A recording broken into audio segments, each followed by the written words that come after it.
जय हिंद, वंदे मातरम. मित्रांनो, आपल्या सर्वांना माहीत आहे की सातबाराचा उतारा आणि सहाड्याचा उतारा म्हणजेच फेरफार उतारा, ज्याला काही भागामध्ये खाडाखोड उतारा असे सुद्धा म्हटले जाते.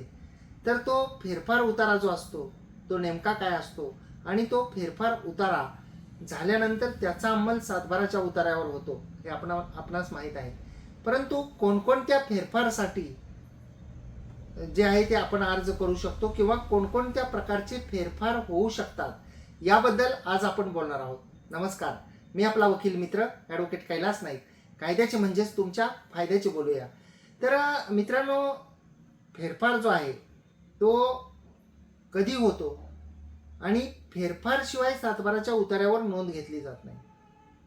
आता फेरफार जेव्हा कोणत्याही गोष्टीचा तयार होत असतो तर त्यामध्ये सर्वात महत्त्वाची गोष्ट ही असते